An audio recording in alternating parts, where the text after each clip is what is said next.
하나님 말씀 신약성경 요한복음 4장 43절에서 54절에 이르기까지 두 번째 표적 오직 믿음으로만 이라는 제목을 갖고 같이 나눠보기를 원합니다. 요한복음에 나타난 7가지 표준 중에 오늘은 두 번째 표적 왕의 신하의 아들을 고치신 이 사건의 내용입니다. 우리가 지난 시간에는 첫 번째 이 표적에 대해서 보았습니다. 첫 번째 표적은 가나 혼인잔치집에 가셔서 물이 변하여 포도주 되게 하는 그런 사건을 우리가 보았죠. 왜 예수님께서 첫 번째 표적을 왜 가나 혼인집으로 하나님이 그곳에서 주신 그 역사를 그곳에서 왜 이루셨는가를 말씀 속에 분명히 보았습니다. 예수께서 그리스도로 이 땅에 오신 목적은 바로 가장 먼저 임마누엘로 오셨다라는 것을 우리는 잃어버리면 안 돼요. 그래서 그 임마누엘로 오시는 사건을 우리 주님이 우리에게 증거하시고 나타나기 위해서 혼인집이라고 하는 그런 배경 속에 오늘 첫 표적을 보여주셨다라는 것을 오늘 우리는 기억해야 합니다. 그래서 우리 주님이 이 물이 변하여 포도주 되는 이런 기사와 역사를 이루신 것은 단순히 물질적인 그런 어떠한 역사를 이루기 위한 그런 것들이 아니라 하늘의 영적인 이치를 우리에게 증거하는 말씀이라 그렇게 설명을 드렸습니다. 그래서 우리가 하나님과 우리가 하나 되어지는 그런 관계를 설명하기 위해서 이처럼 주님은 혼인집이라고 하는 그런 배경을 오늘 그 속에서 사건을 일으키는 하나님의 역사를 우리는 보게 됩니다. 우리가 그리스도와 하나가 되어질 때 그리스도 안에 들어가는 그런 생명의 역사를 이루는 그 때가 어느 때냐, 바로 주님은 임마누엘이 되어지는 그때가 바로 예수 그리스도의 십자가 이후의 사건을 우리에게 예표로 오늘 이 가나 혼인잔치집을 통해서 보여주고 있다라고 말씀을 드렸습니다. 자, 오늘은 두 번째 표적입니다. 자, 두 번째 표적은 아까도 말씀을 드린 것처럼 왕의 신하의 아들을 고치신 사건이죠. 자, 오늘 이 말씀 속에 있는 오늘 주님의 교훈, 그 뜻에 우리에게 말씀하고자 하는 주님의 그 마음 의사가 무엇인가를 우리가 같이 깨달아 은혜를 나누기를 원합니다. 우리 같이 한번 54절을 한번 볼까요? 이것은 예수께서 유대에서 갈릴리에 오신 후에 행하신 두 번째 무엇이라고 말해요? 표적이니라 그렇게 말씀하고 있죠. 왜 성경은 이 사건을 예수님이 행하신 두 번째 표적이라고 우리에게 칭하고 있는가? 성경의 역사적으로 보면 이것보다도 더 많은 그런 기사와 이적을 이미 행하셨어요. 그럼에도 불구하고 이 사건을 두 번째 표적이라고 말씀하고 있는 의도를 우리는 깨달아야 된단 말이에요. 우리 앞에 있는 말씀을 잠시 볼까요? 요한복음 2장을 한번 같이 봅시다. 요한복음 2장 끝머리에 보면 23절입니까? 요한복음 2장 23절에 보면 6월절에 예수께서 예루살렘에 계시니 많은 사람이 그 행하시는 무엇을 보았다고 그랬어요? 표적을 보고 하신 말씀을 믿었더라 그랬어요. 그 이름을 믿었더라 그랬어요. 그러니까 예수님께서 이미 예루살렘에서 많은 병자들을 고치시고 그런 일들을 행하셨어요. 그럼에도 불구하고 오늘 이 말씀, 왕의 신하의 아들을 지키는 이 말씀을 가지고 두 번째 표적이라고 말씀하고 있다는 사실이에요. 그러면 왜 성경은 그 앞에 많은 표적들을 행하셨는데도 이 사건을 두 번째 표적으로 말씀하고 있느냐는 거예요. 자, 이 속에는 이와 같이 하나님의 영적인 계시를 담고 있다는 거예요. 하나님의 구원의 도를 통하여 우리에게 하나님의 영적인 구원의 이치를 설명하시고자 오늘 이 말씀을 뭐예요? 두 번째 표적으로 두셨다라는 거예요. 그러니까 첫 번째 표적은 뭐라고 했어요? 하나님과 우리가 함께하는 혼인 예식의 새로운 잔치로, 하늘의 잔치로, 영적인 잔치로 우리 주님이 이 땅에 오셨다라는 것을 보여주고 있습니다. 그러면 그러한 잔치에 참여하는 자들이 어떤 것인가를 자꾸 앞으로 나아가는 것이 요한복음에 나타나는 7가지 표적 속에 다 그게 답이 나오고 있어요. 자, 그래서 두 번째 표적은 이와 같이 주님과 하나 되는, 하나님이 우리와 함께 되는 임마누엘, 주님과 우리가 혼인하는 그 하나 되어지는 영적인 믿음의 신앙으로 가기 위해서는 이 믿음의 신앙이 우리는 되어야 된다라는 것을 분명히 보여주는 거예요. 그 다음에 우리가 세 번째 표적이 뭐예요? 몇 주 전에 보았던 38년 된 병자를 고친 거예요. 자, 그 표적은 뭐라고 했어요? 그러니까 말씀은 가졌어요. 말씀은 가졌는데 그들에게는 뭐예요? 율법에 갇혀있더라. 자, 그래서 오늘 본문의 말씀이 우리가 이 표면적으로 보면 왕의 신하를 고치신 그런 말씀에 불과하지만 이 속에 담겨진 주님의 메시지는 참으로 강하고 우리에게 분명한 그런 메시지를 증거하고 있다는 것을 우리가 깨달아야 합니다. 요한복음 20장 한번 같이 한번 보고 갈까요? 요한복음 20장 30절 31절 봅니다. 예수께서 제자들 앞에서 이 책에 기록되지 아니한 다른 표적도 많이 행하셨으나, 그랬죠? 오직 이것을 기록하면 너희로 예수께서 하나님의 아들 그리스도이심을 믿게 하려 하며 또 너희로 믿고 그 이름을 힘입어 생명을 얻게 하려 함이니라. 자, 예수께서 이 말씀을 기록한, 요한을 통해서 이 말씀을 기록했는데 이 말씀을 기록한 목적을 얘기하고 있어요. 이 성경에 이 기록되지 아니한 많은 무엇이 있다고 했어요? 다른 표적들도 많이 행하셨다고 했어요. 그런데 이것을 기록한 것은 예수께서 뭐예요? 하나님의 아들이요 또 그리스도이심을 증거하기 위함이다 말이에요. 그러니까 하나님의 아들로 오셨고 메시아 그리스도로 오신 것을 증거하기 위해서 이와 같은 말씀만 기록되었다는 거예요. 그러고 더 나아가서 뭐예요? 그를 믿어 그 안에서 생명을 얻기 위함이다. 그렇게 말씀을 하고 있는 거예요. 자, 이와 같이 성경에는 수없는 많은 표적들을 주님이 이 땅에 오셔서 행하셨어요. 그와 같이, 그런데도 오늘 본문의 말씀이 이와 같은 그 두 번째 표적이라고 분명히 전하고 있는 것은 하늘의 귀한 메시지를 이 속에 담고 있다는 것을 깨달아서 우리가 말씀의 은혜를 나누기를 원합니다. 자, 오늘 본문의 말씀을 보면 표면적으로 우리가 먼저 볼까요?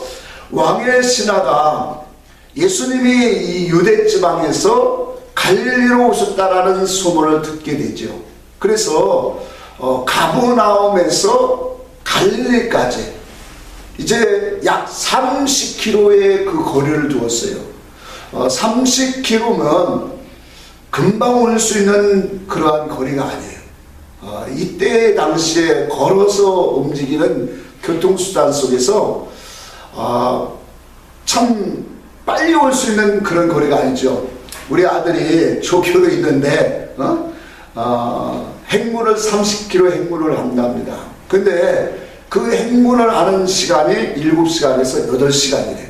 그러니까 7시간, 8시간을 걸어야만 올 수 있는 거리를 이제 예수님이 유대지방 갈릴리에 오셨다는 소문을 듣고 자기 아들을 살리고자 그 갈릴리 지방으로 그 먼 거리를 단숨에 달려온 사람이에요.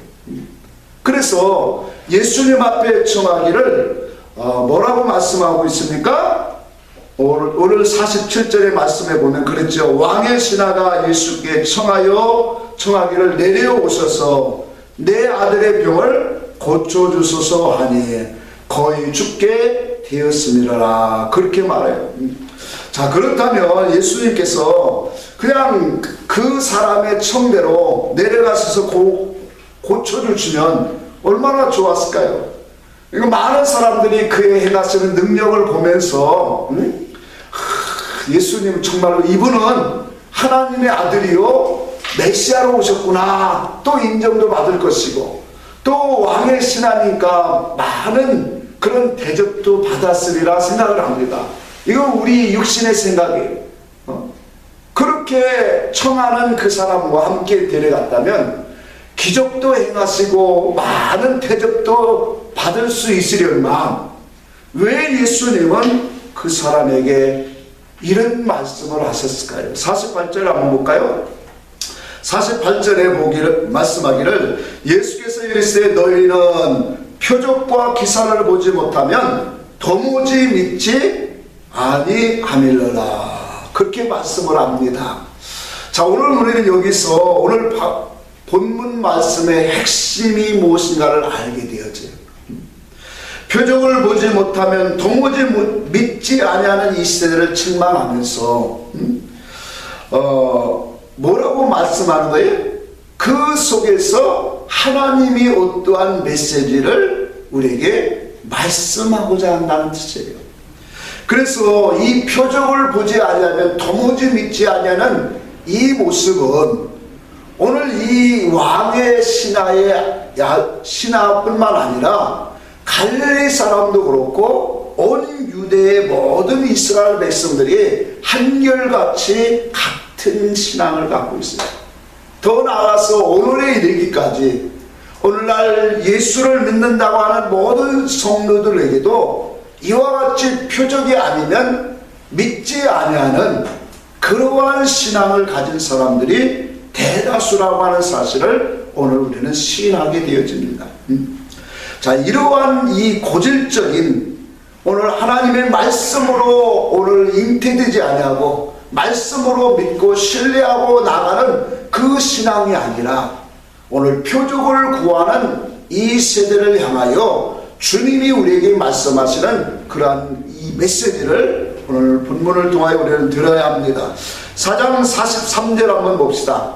43절 44절에 보면 이틀이 지남에 예수께서 거기를 떠나 갈릴리로 가시며 친히 증언하시기를 선지자가 고향에서 높임을 받지 못한다 하시고 갈릴리에 이르심에 갈릴리인들이 그를 영접하니 이는 자기들도 명절에 갔다가 예수께서 명절 중에 예루살렘에서 하신 모든 일을 보았습니다. 자, 보니까 예수님께서 이제 갈릴리로 가시는 그러한 이 고향으로 가시는 그런 이 모습을 표현하고 있죠. 예수님이 고향 갈릴리로 가시는데 들어가기 전에 스스로 증거하기를 뭐라고 하냐면 선지자가 고향에서는 뭐예요? 대접을 받지 못한다. 그렇게 말해요. 그러면서 갈릴리 지방으로 들어가는데 갈릴리인들이 예수를 환영해요.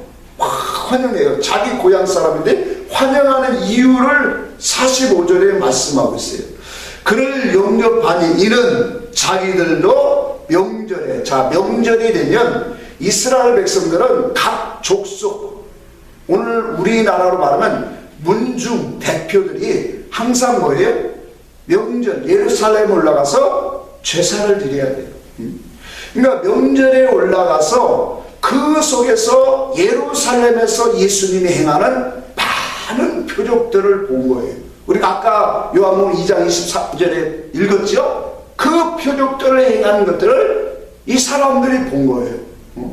그러니까 어떠한 생각을 가졌을까요? 이들의 생각 속에는 야, 우리 동네에 큰 사람이 나구나.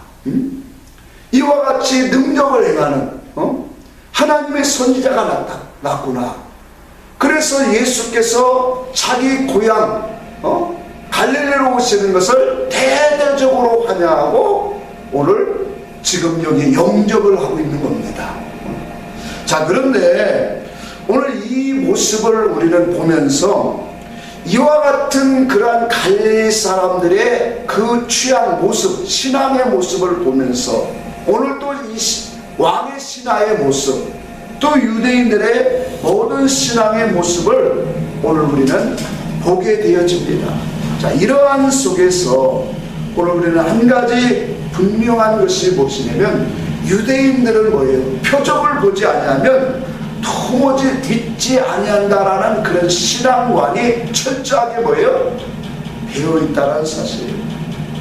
그래서 유대 지방에서 많은 능력을 행하신 주님을 보니까 이미 뭐예요? 유명인사가 다 되었고, 하나님의 능력을 가져있는 그런 선지자를 오늘 우리 마을에 이제 나타났다라는 그런 기쁨으로 예수를 환영하고 있는 거예요. 오늘 우리는 여기서 그들의 신앙관을 분명히 깨달아야 합니다. 갈릴리 사람들이나 왕의 신하나 또한 유대 백성들에 이르기까지 그들의 신앙은 전부 다 오늘 표적을 보지 않으면 믿지 않는 신앙이라고 합니다. 오늘 이 속에서 오늘 왕의 아들, 왕의 신하의 아들의 이러한 하나님의 표적을 일으키는 두 번째 표적을 통해서 우리 주님은 무엇을 말씀하고자 하는 거예요? 참된 믿음이 무엇인가를 보여주고자 하는 거예요. 참된 믿음은 이런 것이다 라고 하는 것을 우리들에게 교훈하시고, 오늘 이스라엘 백성뿐만 아니라 이 말씀을 대하는 모든 사람들에게 하나님의 영적인 구원의 잔치, 하늘의 잔치, 오늘 그리스도와 함께하는 임마누엘의 신앙이 되기 위해서는 반드시 뭐예요? 어떠한 표적을 따르고 이적과 신유와 이런 은사적인 세계로 들어가는 것이 아니라 오직 뭐예요? 말씀의 세계로만, 말씀으로 믿고 나가는 그 신앙 사람이야만 오늘 하나님의 잔치에, 영원한 구원의 잔치에 참여할 수 있다라고 하는 것을 오늘 본문을 통해서 분명히 우리에게 말씀하고 있는 거예요. 참된 믿음이 무엇이냐 말이에요. 오늘날 많은 사람들이 얼마나 혼돈되어 있어요. 참된 믿음이 다 무엇인가를 몰라요. 그래서 보았다, 꾸었다, 어떤 것들을 치유와 윤사를 소망을 삼고, 역사와 원한 신령한 모든 것들이 이루어지는 그런 역사들을 추구하고 그것에 모여지는 사람들이 수없이 많아요. 그러니까 믿음이라고 하는 오늘날 교회 안에 모여진 모든 사람들의 모습들을 보면 각기 다양하게 믿음이라고 하는 그런 모습들을, 모양을 갖고 있더라고요. 오늘 우리 주님께서 이와 같은 두 번째 표적을 통해서 오늘 오직 말씀으로만, 그것을 오늘 제목을 믿음으로만 그렇게 잡은 겁니다. 오늘 성경에서 오늘 그들이 표적을 구하는 자들에게 주님은 표적을 나타내 보이지 않았어요. 오늘 갈릴리 사람들도 예수님께서 유대 예루살렘 그 지방에서 많은 행하신 표적들을 보면서 지금 환영하고 있어요. 그런 사람들이 예수님이 행하시고 그 마을에서 이 표적과 역사를 이루지 않냐고, 그들이 바라는 소망하는 그 뜻을 이루어주지 않으니까 어떻게 되어지는가를 우리가 조금 이따 말씀 속에 한번 볼 거예요. 이것이 바로 뭐예요? 오늘 유대의 백성들이고 오늘날 우리의 오늘날 믿음의 길을 간다고 하는 신앙의 사람들 속에 있는 모습들이라고 하는 것을 우리는 깨달아야 돼요. 자, 그래서 우리가 오늘 이 성경에 나타나는 이러한 예수님이 말씀하고자 하는 건 뭐예요? 지금 말씀을 믿고 가는 시간, 그의 말씀을 성령으로 깨닫고 그 말씀을 하나님의 뜻으로 의로 깨닫고 나가는 그 사람이야말로 하나님이 기뻐하시는, 하나님이 준비하신 그 역사에 참여할 수 있는 사람이라는 것을 우리에게 말씀하고 있다는 사실이에요.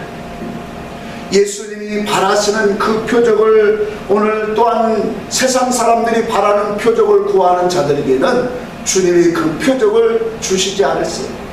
예를 들어서 한번 이 말씀을 드릴게요.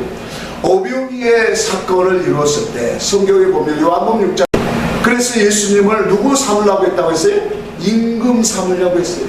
그러니까 우리가 기다리던 메시아가 바로 이분이다 말이에요. 모든 질병과 우리의 경제적인 문제를 해결할 수 있는 능력을 가진 하늘의 선지자단 말이에요. 이분이야말로 그리스요 우리의 구세주다라고 많은 사람이 뭐예요? 이분이 우리의 왕이 되어야 된다고 임금 삼으려고 했다니까요.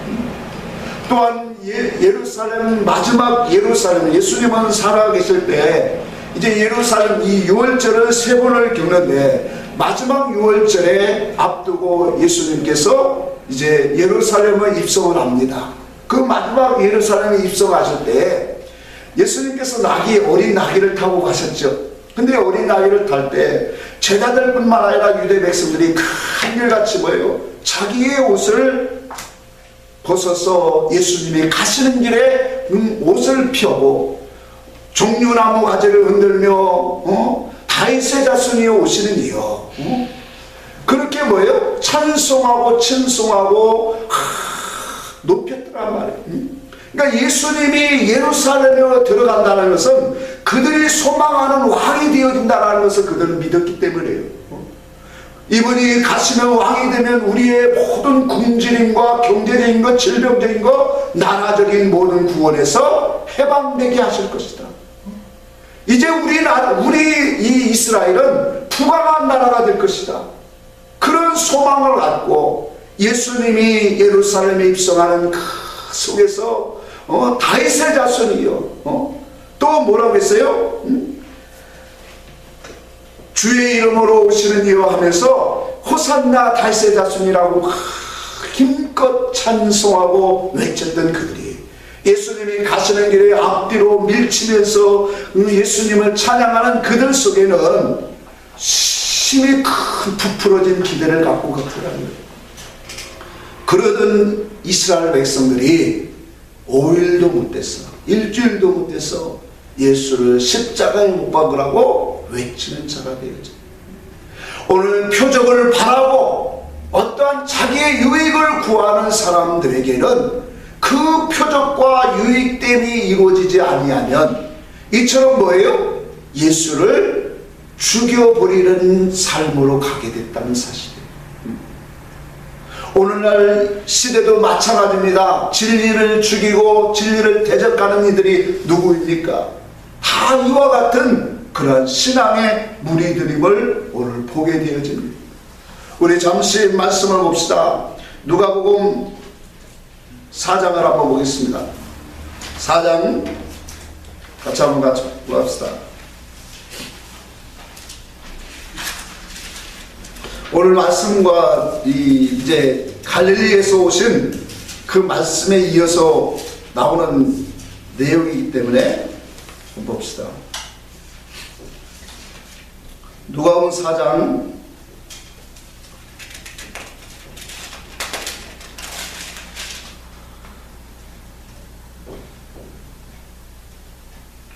24절부터 보겠습니다. 또 이르시되 내가 진실로 너희에게 이르노니 선지자가 고향에서 환영을 받는 자가 없느니라. 내가 참으로 너희에게 이르노니 엘리야 시대에 하늘이 3년 6개월 닫히어 온 땅에 큰 흉년이 들었을 때 이스라엘 많은 과부가 있었을 때 엘리야가 그중 한 사람에게도 보내심을 받지 않냐고 오직 시돈 땅에 있는 사랍다의 한 과부에게 뿐이었으며, 또 선지자 엘리사 때에 이스라엘에 많은 나병 환자가 있었을 때 그 중에 한 사람도 깨끗함을 얻지 못하고 오직 수리아 사람 나만 뿐이었느니라. 이 땅에 있는 자들이 이것을 듣고 다 크게 화가 나서 일어나 동네 밖으로 쫓아내며 그 동네가 건설된 산 낭떠러지까지 끌고 가서 밀쳐 떨어뜨리고자 하되 예수께서 그들 가운데서 지나서 가시니라. 자, 이 말씀을 보면 예수님이 왜 이 말씀을 하셨을까요?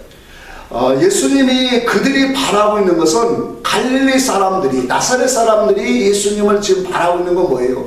표적과 이적을 통해서 우리 마을에 모든 연약한 것들을 우리의 소원 목적을 들어들어가는 거예요. 그러나 예수님은 그들에게 하나님의 말씀과 뜻을 증거하고 또한 그들의 강박한 것들을 도저히 말씀 표적이 아니면 믿지 못하는 그들을 책망합니다. 그러면서 비유를 들면서 지금 예수님이 구약의 말씀을 비유를 들면서 오늘 그와 같은 말씀을 주신 거예요. 이스라엘에 많은 과부가 있었지만 그 엘리야가 시돈 땅에 있는 사렙다 과부에게 찾아가지 않느냐. 엘리사 선지자가 당시에 나병 환자가 이스라엘에도 많은 나병 환자들이 있었지만 그 속에 오직 뭐예요? 수리아 사람 나아만 장군에게만 말씀하셨다는 거예요. 그러니까 이 말씀을 듣고 그 이당에 모인 나사렛 사람들이 뭐라고 한 거예요? 분이 일어난 거예요. 그러면서 예수님을 죽이려고 끌고 남떨어지 가서 밀치려고 했단 말이에요. 이게 바로 뭐냐면 오늘 표적을 따르는 자들이에요. 하나님의 말씀을 오늘 깨닫지 못하고 자기에게 유익이 되지 않으면 언제든지 뭐예요? 예수님을 십자가에 죽이라고 하는 그런 모습을 가진 자들이 전부 다 오늘 이와 같이 표적을 구하는 자들의 신앙의 모습이라는 것을 오늘 분명히 보여줍니다. 이러한 사람들이 오늘 유대의 모든 모습이라고 하는 거예요. 그런 반면에 오늘 다시 한번 돌아갑시다. 요한복음 4장에 다시 한번 더.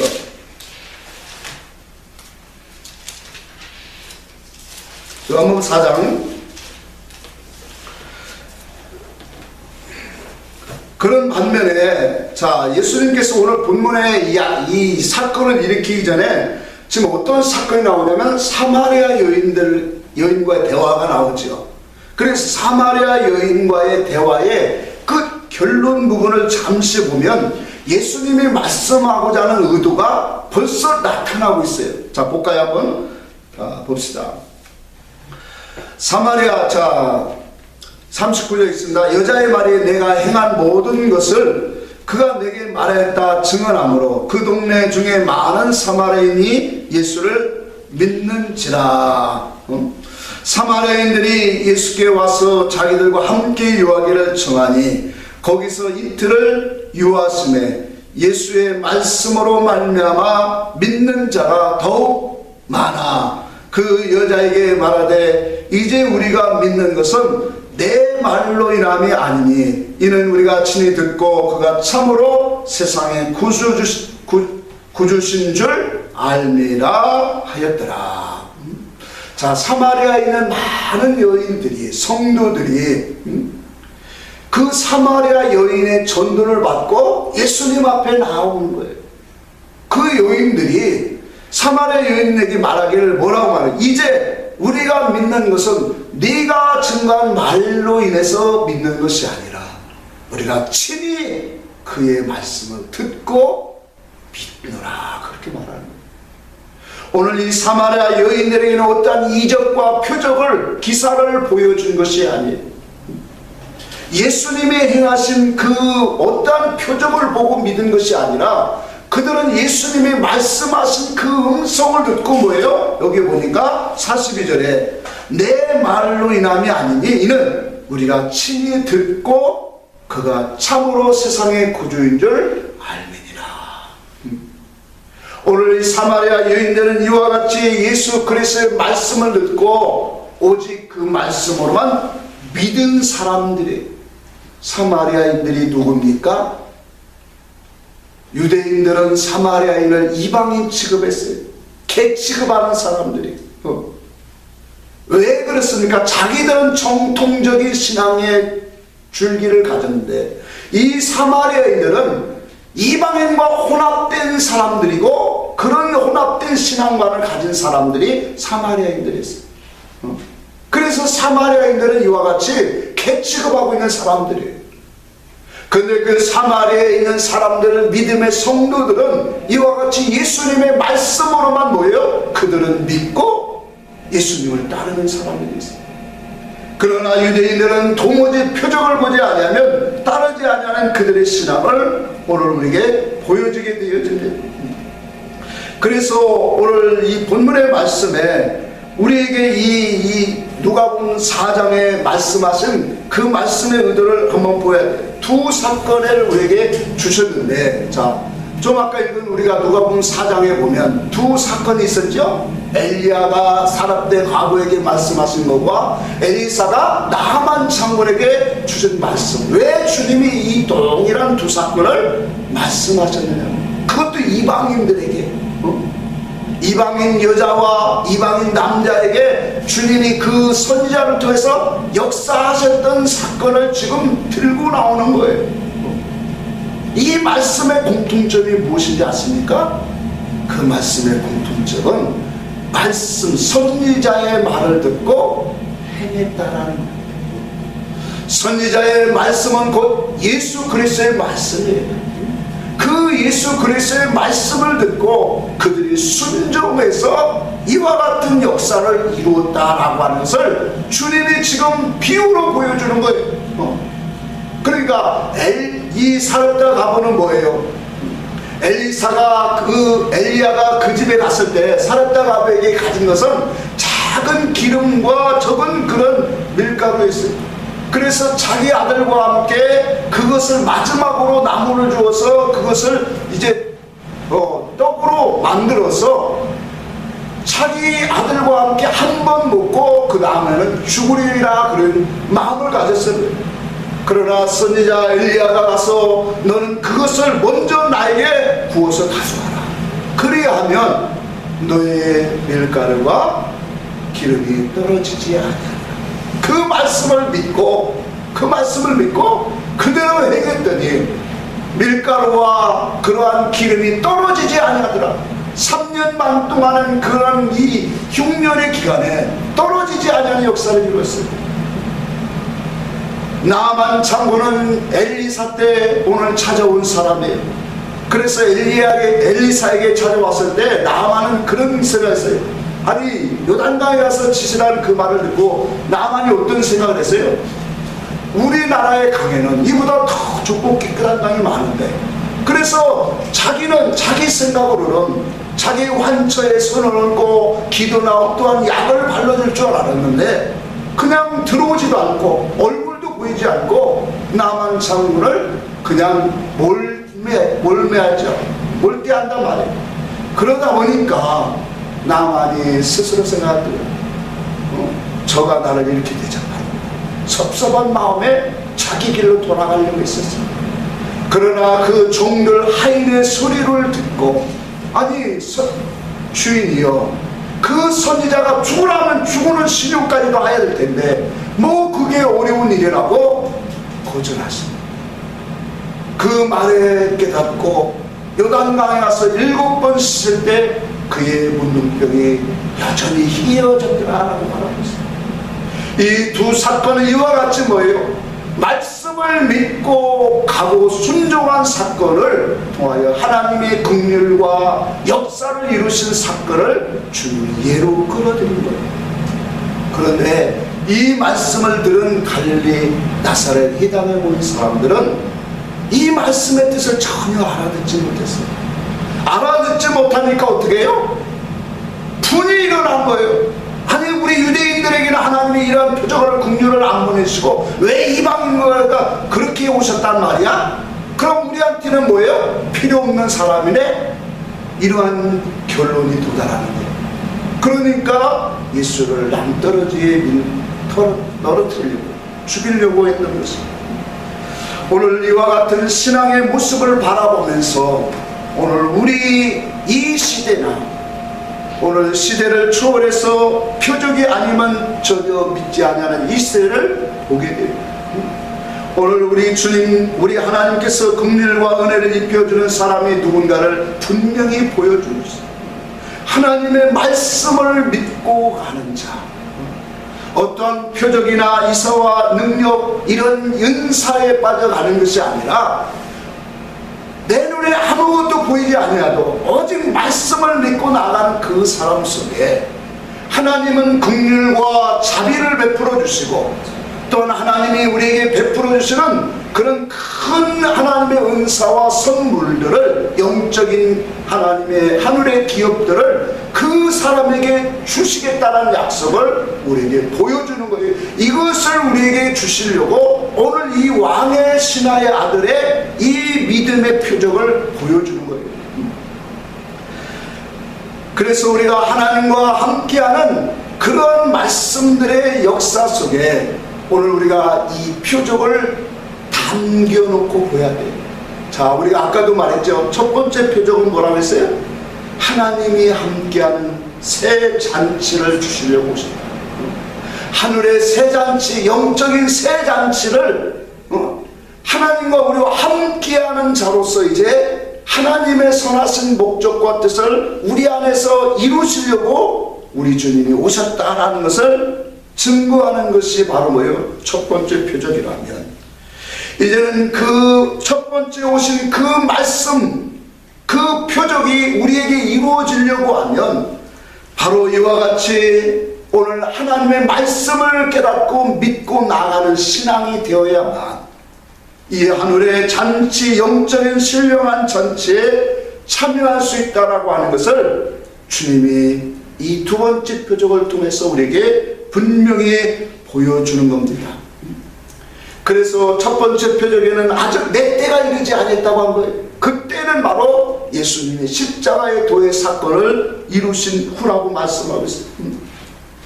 고린도전서 1장 22절 23절에 보면 유대인들은 표적을 구하고 헬라인들은 지혜를 찾으나 우리는 십자가에 못 박힌 그리스도를 증거한다 그랬어요. 여기서 우리는 어떤 사람이니까 하늘의 잔치에 참여하는 사람들, 임마누엘의 오늘 하나님이 우리와 함께 하시는 역사, 그리스도의 그 부활에 참여한 오늘 진리 안에 있는 성도들을 상징하고 있는 거예요. 그 성도들은 바로 뭐예요? 십자가에 못 박힌 그리스도를 증거하는 거예요. 이 말을 다시 해석하면 그리스도께서 왜 십자가에 죽으셨는가를 깨달은 사람이라는 거예요. 그리스도께서 하나님의 아들로, 메시아로, 구원자로, 왕으로 이 땅에 오셨는데 왜 십자가를 지셔야 되는가를 깨닫는 영혼이 되었다는 사실이에요. 그 사람은 어떠한 표적을 구하고 세상적인 지혜 지식을 구하는 사람이 아니에요. 오직 예수 그리스도의 십자가에 죽으시고 부활을 통하여 우리에게 하나님의 새로운 영적인 잔치, 하늘의 임마누엘의 하늘의 새 역사를, 새 창조를 이루시고자 하는 오늘 그리스도를 증거하는 사람이 되어진다는 사실을 오늘 우리는 깨달아야 합니다. 그래서 바울은 하박국 선지자의 그 말을 인용하여 오직 의인은 믿음으로 살리라 그렇게 말씀합니다. 하박국 선지자의 말씀에 그러한 이 내용을 보면 비록 무화과 나무가 무성치 아니하고 포도나무에 열매가 없고 감람나무의 수출이 적을지라도 난 여호와로 인하여 기뻐하리라. 오늘 믿음으로 예수 그리스도와 연합하는 그러한 신앙의 사람, 오직 말씀의 세계 속에서 하나님이 주시는 은혜와 긍휼을 힘입은 사람은 이 믿음의 신앙의 길로 달려가는 사람이라는 사실. 신앙이라고 하는 것은 이와 같이 주의 말씀을 듣고 깨닫고 가는 길입니다. 말씀으로 오늘 깨닫는 사람, 그 말씀을 믿고 나가는 사람, 이 신앙이 바로 뭐예요? 참된 신앙이라는 겁니다. 하나님이 우리에게 바라시는 신앙이고 그 말씀 속에 하나님이 깊은 뜻이 있고 하나님의 계획이 있고 하나님의 그 영원 궁극적인 목적이 말씀 속에 담겨져 있기 때문에 말씀을 깨닫고 믿고 가는 그 사람 속에 장차 약속하신 임마누엘의 하나님, 그 하나님이 그와 함께 하실 것을 보여주시는 사건입니다. 그래서 믿음은 들음에서 나고 들음은 그리스도의 말씀으로 말미암았느니라 그렇게 분명히 말씀하고 있는 거예요. 우리의 믿음은 어떠한 세상에 보여지는 것으로 세워지는 것이 아니에요. 세상 사람들이 보고 자랑하는 것처럼 이러한 보여지고 나타나는 표적과 이사와 능력, 이런 것으로 세상의 믿음의 가치와 평가를 받는 이 세대 속에서 그 말씀 앞에서 바로 서가는 사람이 참된 신앙이라고 합니다. 참된 믿음이라고 합니다. 누가복음 18장에 주님은 말합니다. 인자가 올 때 믿음을 보겠느냐. 이 주님이 바라시는 믿음은 바로 하나님께로 온 믿음, 하늘의 계시의 말씀을 담겨진 그 믿음을 깨달은, 말씀을 깨달은 믿음을 보겠느냐라는 뜻입니다. 반대로 말하면 이와 같은 믿음을 가진 사람을 찾으신다는 사실입니다. 데살로니가전서 2장 13절에 말씀을 받을 때 사람의 말로 받지 아니하고 하나님의 말씀으로 받으니 진실로 그러하도다. 이 말씀이 너희 믿는 자 속에 역사하느니라. 아멘. 오늘 이 말씀, 하나님의 말씀으로 받는 것, 이것이 우리 육적인 어떤 감각으로 오늘도 목사님이 감난에서 말씀하니까 하나님 말씀으로 받아야지, 그런 의미가 아닙니다. 육적인 말, 세상적인 말, 다 그런 것을 하나님 말씀으로 받으라는 게 아니고 하나님에게서 나온 말씀을 하나님의 말씀으로 받는 것을 말하는 거예요. 진리의 음성을 하나님의 말씀으로 받는 것을 말하는 거예요. 오늘 이 하나님의 말씀으로 받는 그 심령 속에 하나님이 역사하니라. 깨달음을 주시고 그 속에 이치를 발견하게 하시고 영은 만세 전부터 우리를, 나를 향하신 하나님의 소원 목적을 깨닫게 하시고 그 속에서 우리 주님의 우리를 향한 소원을 알게 하시는 거예요.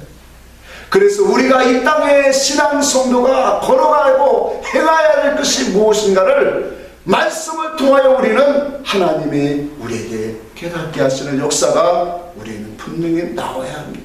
이것이 바로 뭐예요? 그 말씀이 역사하는 거예요. 오늘 본문에 나오는 왕의 신하는 큰 권력과 힘을 가진 사람임은 틀림이 없습니다. 처음에는 그가 어떠한 표적을, 자기 아들에게 내려오셔서 자기 집에 내려와 큰 표적을 보여주기를 원했어요. 그러나 예수님의 말씀을 듣고 그 왕의 신하는 그 말씀을 믿고 내려갑니다. 그것이 오늘 본문의 말씀의 50절의 말씀이세요. 예수께서 이르시되 가라, 내 아들이 살아있다 하시니 그 사람이 예수의 하신 말씀을 믿고 가니라, 그렇게 말하고 있어요. 가버나움으로 왕의 신하가 집을 향하여 돌아가고 있는 그때에 그 집에서 달려오는 종들을 만나 아들이 살았다는 음성을 듣습니다. 그래서 거기에서 언제 살았느냐, 제7시라고 하는 말을 듣고, 어제 제7시라는 말을 듣고 이렇게 말합니다.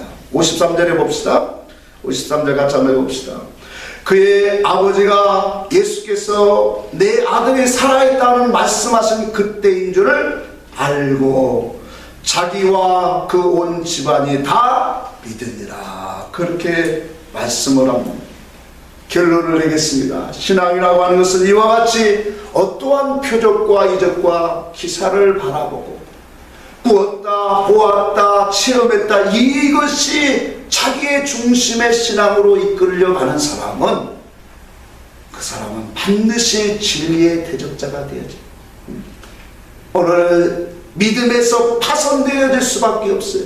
참된 믿음은 바로 오늘 본문 속에서 주님이 분명히 보여주는 말씀을 믿고 그 말씀을 또 깨닫는 자들에게 하나님은 이 땅에 오신 예수 그리스도를 통해서 오신 우리에게 주시고자 하는 그 풍성한 영의 축복을 그 사람에게, 말씀을 믿고 깨닫는 사람에게 주시겠다고 약속하고 있는 이 사실을 우리는 깨닫고 우리의 믿음이 그 말씀을 묵상하고 그 말씀 안에서 하나님이 기뻐하시는 선한 길로 한 걸음씩 나아갈 수 있는 그런 신앙이 되시기를 주의 이름으로 축복합니다. 기도하겠습니다.